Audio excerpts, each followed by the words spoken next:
Ashwin sweets and snacks ப்ராடக்ட்ஸை நீங்களும் உங்க ஏரியாவில் உள்ள சூப்பர் மார்க்கெட்டுக்கு டிஸ்ட்ரிபியூட் செய்ய கால் பண்ணுங்க 9443966765. இத உலகத்திற்கே பறைசாற்றுவதை 3 வார்த்தையில நான் பிரிச்சுக்கிறேன். 1, இந்த பாதுகாக்கப்பட வேண்டிய இந்த சின்னங்களை கண்டறிதல். 2, அப்படிப்பட்ட சின்னங்களை பாதுகாத்தல். 3, இப்ப கண்டறிஞ்சிட்டோம், பாதுகாத்துட்டோம், அதை பராமரித்தல். இந்த 3 வார்த்தைக்குள்ளார இந்த துறை அடங்கும். எதையெல்லாம் நம்ம பாதுகாக்கப்பட்ட சின்னங்களா கண்டறிவோம்?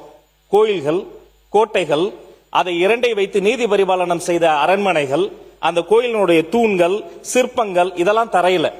ஒருவேளை மலைக்கு மேல இருந்தா குடைவரை கோயில்கள், பாறை ஓவியங்கள், கல் படுக்கைகள், இந்த மலைக்கும் இந்த ஊருக்கும் நடுவுல ஊரின் எல்லையில் நடுகற்கள், சிற்பங்கள், இந்த செப்பேடுகள், இதையெல்லாம் அடையாளம் கண்டு இந்த பாதுகாக்கப்பட்ட சின்னங்களாக கண்டறியணும். பின்பு கண்டறிந்த அந்த சின்னங்களை நாங்க அதை பாதுகாக்கணும். இந்த பாதுகாக்கப்பட்ட அந்த சின்னங்கள்லாம் அறிவியல் பூர்வமாக பல்வேறு ஆய்வுகளுக்கு அனுப்பணும். அப்படி அனுப்பி கண்டறியப்பட்ட அந்த தகவலை எல்லாம் அடுத்த தலைமுறைக்காக பராமரித்து இதை நாங்க சொல்லணும். கீழடியில அகழ்வாராய்ச்சி செஞ்சாங்க. பல்வேறு பொருட்கள் வந்தது. முத்து பவள ரத்தினங்கள் வந்தது. யானை தந்தருக்கு பாருங்க, அதுல செஞ்ச ஒரு சீப்பு வந்தது. அதை விட பெருமகிழ்ச்சி என்ன தெரியுமா? கிட்டத்தட்ட சற்றப்ப 2500 ஆண்டுகளுக்கு முன்பே ஒரு பானை ஓட்டுல தமிழை எழுத்து வந்தது. அப்போதே எழுத படிக்க தெரிந்த இனம் தமிழினம் என்ற உண்மை உலகிற்கு வந்தது. கடந்த ஆட்சியாளர்கள் என்னென்ன சிறப்பான முயற்சிகள் எடுத்தார்களோ அதையெல்லாம் ஒன்று கூட நிறுத்தி வைக்காத, அதை தொடர்ந்து, இன்னும் சொல்ல போனால் அதை அதிகமான தொகை ஒதுக்கி இன்னும் ஊக்கப்படுத்தி அதை தொடர்வது எங்களுடைய கடமை. தமிழர்களினுடைய பெருமையும் தமிழர்களினுடைய சிறப்பும் தொன்மையில் மட்டுமல்ல, அதன் தொடர்ச்சியிலும் இருக்கிறது. அதை இந்த வெற்றி தலைவரினுடைய அரசு நிச்சயமாக முன்னெடுக்கும் என்பதை கூறிக்கொள்கிறேன். சரி, இதையெல்லாம் நம்ம அகழ்ந்து எடுக்கிறோம். இப்பதான் அடுத்த துறை வருது. எடுத்த பொருட்களை என்ன பண்றது?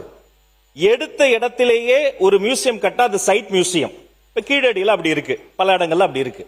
எடுத்த பொருட்களை எல்லாம் அதை கலெக்டிவா கொண்டு போய் இன்னொரு, அது ரொம்ப அரிதான பொருள் இல்லையா, இன்னொரு இடத்துல காட்சியகம் மூலமா வச்சோம்னா அது அருங்காட்சியகம். இப்ப என்னுடைய தொகுதி எழும்பூர் தொகுதியில ஒரு அருங்காட்சியகம் இருக்கு. அது 175 ஆண்டுகளை தாண்டி வெற்றி நடை போட்டுக் கொண்டிருக்கு. எழும்பூர்னு சொன்னாலே, வட சென்னைன்னு சொன்னாலே உடைப்பாளிகள், சிங்க பெண்கள், ரயில் நிலைய வாசலில் மூட்டை தூக்கக்கூடிய போர்ட்டர்கள், அட்ரஸ் இல்லாத தெருவுக்கு கூட பத்திரமாக கொண்டு சேர்க்கக்கூடிய ஆட்டோ ஓட்டுநர்கள், 5 மணிக்கு எழுந்து வீரமாக வெற்றி நடை போடக்கூடிய பாக்ஸர்கள், ஃபுட்பால் பிளேயர்ஸ், கேரம் போர்டு பிளேயர்ஸ்னு 4 பேர் அடித்தடியில் ஈடுபட்டா கூட கண்டும் காணாமல் போகக்கூடிய கூட்டம் அல்ல.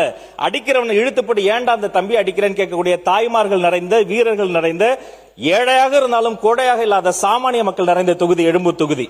அந்த தொகுதியினுடைய அடையாளங்களில் ஒன்று இந்த அருங்காட்சியகம்.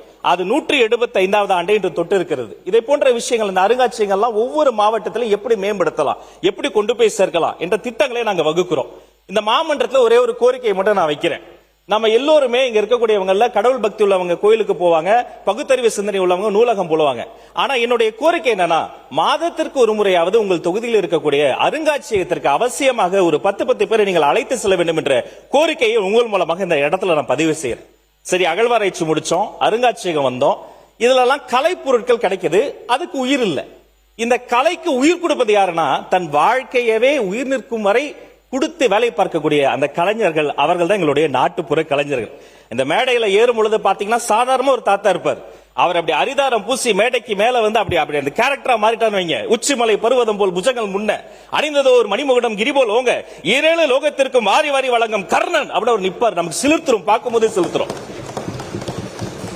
அந்த நிகழ்வு முடிந்து விடியற் காலையில் அந்த கர்ண வேஷத்தை கலைச்சிட்டு அந்த நாடகம் முழுக்க அவர் என்ன பண்ணுவார், எல்லாருக்கும் அள்ளி அள்ளி கொடுப்பாருங்க. காலையில பெர்ஃபார்மன்ஸ் முடிஞ்ச பிறகு கொடுத்த கர்மம் அப்படியே திரும்பி போய் பேமெண்ட் கேட்டு நிற்கும். பார்க்கவே நமக்கு ரொம்ப சங்கடமா இருக்கும். அவர்களினுடைய வளர்ச்சி, அவர்களை காப்பாற்ற வேண்டியது பல்லாயிரம் ஆண்டுகள் நம்முடைய கலையும் பண்பாட்டையும் காப்பாற்ற வேண்டியது. அப்ப நலிந்து போன கலைஞர்களுக்கு கை கொடுக்க வேண்டியது எங்களுடைய கடமை. இப்படிப்பட்ட கலைஞர்கள்லாம், அந்த மாதிரி கலைஞர்களை வளர்த்து விடக்கூடிய ஆசான்கள் இருக்காங்க, அவர்களுக்கு அங்கீகாரம் தர வேண்டியது எங்களுடைய கடமை. இப்ப அகழ்வாராய்ச்சி முடித்து, அருங்காட்சியகங்கள் முடித்து, இதை போன்ற நாட்டுப்புற கலைஞர்களை பத்தி பேசும்போது ஒரு உண்மை சம்பவத்தை நான் சுட்டி காட்டணும்னு ஆசைப்படுறேன். ஒரு முக்கியமான கூட்டம் முடித்த பிறகு மாண்புமிகு தமிழ்நாடு முதல்வர் ஒரு முறை பேசும்போது கேட்டார், என்னப்பா எப்படி இருந்தது ஃபங்க்ஷன்? நல்லா இருந்தது சார், ஒரு ஹம்பிள் சப்மிஷன். நீங்க வர்றதுக்கு 45 நிமிஷத்துக்கு முன்னாடியே எங்களை வர வச்சிடுறாங்க. நாங்க சும்மா தான் உட்கார்ந்துட்டு இருக்கிறோம். சார், சிஎம் சார் ஒரு சின்ன அனுமதி கொடுத்தீங்கன்னா நீங்கள் வருவதற்கு முன்பே எல்லாமே தயாராக காத்திருந்து நாங்கள் காத்திருக்கிறோம் பாருங்க. அந்த 45 நிமிடமும் எங்க நாட்டுப்புற கலைஞர்களுக்கு ஒரு வாய்ப்பு கொடுத்தீங்கன்னா நாங்க பெர்ஃபார்மன்ஸ் பண்ணிக்குவோம் என்று சொன்ன உடனே அவர் மகிழ்ந்து மாண்புமிகு முதலமைச்சர் அவர்கள் கலந்து கொள்ளும் அனைத்து அரசு விழாக்களிலும் மற்றும் தனியார் நிகழ்ச்சிகளிலும் நிகழ்ச்சி தொடங்குவதற்கு முன்பாக குறைந்தபட்சம் 30 முதல் 45 நிமிடம் வரை நாட்டுப்புற கலை நிகழ்ச்சி நடத்த வேண்டும் என்று ஜீவோ புட்டின் கையில் கொடுத்து விட்டார். உங்கள் மூலமாக அவரை நான் இருகரம் கூப்பி வணங்குகிறேன். நூற்றுக்கணக்கான நாட்களுக்கு நூற்றுக்கணக்கான நாட்டுப்புற கலைஞர்களுக்கு இதன் மூலமாக ஒரு வேலை வாய்ப்பு கிடைக்கும். அவர் கலந்துக்கிற நிகழ்ச்சிகளை எல்லா தலைமுறையும் பார்ப்பதால இந்த கலைஞர்களை குறித்து, கலையை குறித்து, பண்பாட்டை குறித்து ஒரு தெளிவும் அறிவும் நம்முடைய குழந்தைகளுக்கும் கிடைப்பது கூடுதல் மகிழ்ச்சி. அதே போல சில பதில்கள் இங்க ஒரு மாமன்ற உறுப்பினர் ஒருத்தர் கேட்டிருந்தாரு. நம்முடைய நிலப்பரப்புல பல இடங்கள்ல அகழாய்வு நடந்து கொண்டே இருக்கிறது. அதே போல பூம்புகாரில் ஆழ்கடல் அகழாய்வு என்பது தொடர்ந்து மேற்கொள்ளப்பட்டு அதற்குரிய விஷயங்களும் நாங்க அறிவிப்புல வைத்திருக்கிறோம். அதுவும் மேற்கொள்ளப்படும் என்பதை உங்கள் மூலமா தெரிவித்துக் கொள்கிறேன். 58 வயது நிறைந்த நலிந்த கலைஞர்களுக்கு தமிழ்நாடு இலசி நாடக மன்றத்தின் மூலமாக பல உதவிகள் கிடைத்துக் கொண்டிருக்கிறது. ஆனா உண்மையில என்னன்னா இன்னும் நிறைய கலைஞர்கள் இருக்காங்க. அந்த மரத்தின் நிழல் என்பது எப்படி மரத்தினுடைய ஒரு வளர்ச்சியை ஒரு வரைபடமாக காட்டுகிறதோ, மரத்திலிருந்து கொட்டக்கூடிய பூக்கள் எல்லாம் சரியாக எப்படி அந்த மரத்தை வரைந்து காட்டுகிறதோ, அதை போல இதை போன்ற திட்டங்கள் இன்னும் பல கலைஞர்களுக்கு சென்று சேர வேண்டும். அதற்கான முயற்சிகளையும் இந்த மானிய கோரிக்கையில நாங்கள் முன்னெடுத்திருக்கிறோம். அடுத்த அரசு இசை கல்லூரி, கலை பண்பாட்டு துறையின் கீழ் இயங்கக்கூடிய தமிழ்நாடு அரசின் இசை கல்லூரி திருவையாறுல 2026-27 கல்வியாண்டுல 220 மாணவ மாணவியர்கள் பயின்று வருகின்றனர். இந்த கல்லூரியில் 2012ஆம் ஆண்டு முதலே பிற்படுத்தப்பட்டோர் மற்றும் மிகவும் பிற்படுத்தப்பட்டோர் நலத்துறையின் சார்பில் 50 மாணவிகள் பயன்பெறும் வகையில் பெண்கள் விடுதி வளாகத்தில் கட்டப்பட்டு மாணவியை பயன்பெற்று வருகின்றனர். தற்போது பிற்படுத்தப்பட்டோர் மிகவும் பிற்படுத்தப்பட்டோர் நலத்துறை சார்பில் 100 மாணவர்கள் பயன்பெறும் வகையில் ரூபாய் 3.80 கோடி செலவில் ஆண்கள் விடுதி கல்லூரி வளாகத்திலே கட்டப்பட்டு வருகிறது.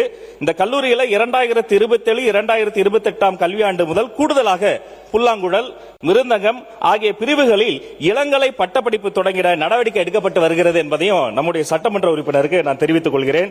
கலை பண்பாட்டு துறையினுடைய ஒரு இணையதளம் இருக்குங்க, அதையெல்லாம் மேம்படுத்தி இதுல பதிவு செய்துள்ள கலைக்குழுக்களை எல்லாம் அடையாளம் கண்டு மற்ற நாடக கலைஞர்களுக்கு இலவச இசைக்கருவிகள், ஆடை ஆபரணங்கள்னு ரூபாய் 50 லட்சம் நிதி ஒதுக்கீடுல வாங்கிட நிதியுதவி அளிக்கப்படுது. உலக நாடக விழாவினை போற்றும் வகையில் கூத்து விழாக்களும் நாடக தந்தை சங்கரதாஸ் சுவாமிகள் அவர்களின் நினைவினை போற்றும் வகையில் நாடக விழாக்களும் தனியார் கலையமைப்புகளின் வாயிலாக நடத்தப்பட்டு அவர்களுக்கு தேவையான இந்த நிதி உதவிகளும் வழங்கப்பட்டு அதுவும் ஊக்குவிக்கப்படுது.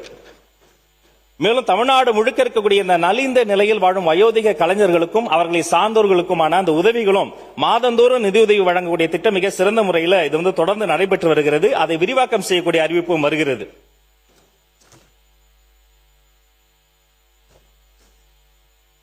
நாட்டுப்புற கலைகளுக்கான பயிற்சிகள் அளிக்க ஏற்கனவே பல்வேறு முன்னெடுப்புகளை நாங்கள் செய்து வரோம்.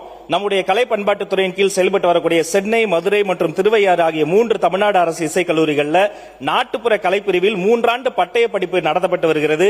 மேலும் நாட்டுப்புற கலைகளை பாதுகாத்திட கலைகளை இளம் தலைமுறை கிட்ட கொண்டு போய் சேர்க்கறதுக்காக தமிழ்நாடு முழுவதும் 25 பகுதி நேர நாட்டுப்புற கலைப்பயிற்சி மையங்கள், கலை பண்பாட்டுத்துறையினுடைய இசை கல்லூரிகள், அரசு கவின் கலை கல்லூரிகள், மாவட்ட அரசு இசை பள்ளிகள் இதையெல்லாம் தோற்றுவிக்கப்பட்டு பயிற்சி அளித்திட ஏதுவாக 100 கலை பயிற்றுனர், 25 பயிற்சி மைய மேற்பார்வையாளர்கள் என 125 பணியிடங்கள் தொகுப்புதயத்தில் ஏற்படுத்தப்பட்டு 2024-25 கல்வியாண்டு முதல் ஓராண்டு சான்றிதழ் கலைப்பயிற்சிகள் 30 வகையான கலைகளில் அளிக்கப்பட்டு வருது.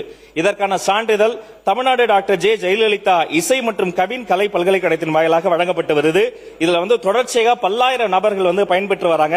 இதையும் நாங்க தொடர்ச்சியா யூடியூப்லயும் இந்த பொதுமக்கள் இதையெல்லாம் பார்வையிட நாட்டுப்புற கலையினை பாதுகாக்கும் பொருட்டு 75 வகையான கலை வடிவங்கள் உலக தரத்தில் ஆவணமாக்கப்பட்டு அதுவும் யூடியூப்ல தொடர்ந்து பதிவேற்றம் செய்யப்பட்டு வருகிறது. எனவே தொடர்ச்சியாக இந்த கலை, பண்பாடு, தொல்லியல், அருங்காட்சியகங்கள் என நம்முடைய இனத்தினுடைய வேராக, இனத்தினுடைய ஆன்மாவாக, இந்த இனத்தினுடைய மிகப்பெரிய அடையாளமாக இருக்கக்கூடிய இந்த துறை சார்ந்த இந்த மானிய கோரிக்கையை இந்த மாமன்றத்தில் வைத்திருக்கிறேன். இதற்காக அரும்பாடுபட்டு உழைத்த என்னுடைய அதிகாரிகள், துறை சார்ந்த அதிகாரிகள், ஸ்வர்ணா ஐஏஎஸ், ஜெயசீலன் ஐஏஎஸ் உள்ளிட்ட அத்தனை பேரினுடைய பெரியும் சொன்னதாக நீங்கள் கருத்தில் கொள்ள வேண்டும். இந்த மானிய கோரிக்கை வெறும் மானிய கோரிக்கை மட்டுமல்ல, ஒரு மாபெரும் மனித சமூகத்தின் தமிழ் நாகரிகம் மட்டும் கிடையாது.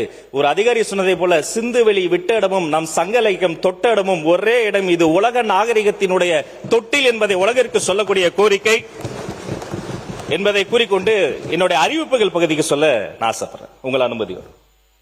அஸ்வின் ஸ்வீட்ஸ் அண்ட் ஸ்நாக்ஸ் ப்ராடக்ட்ஸை நீங்களும் உங்க ஏரியாவில் உள்ள சூப்பர் மார்க்கெட்டுக்கு டிஸ்ட்ரிபியூட் செய்ய கால் பண்ணுங்க 9443966765.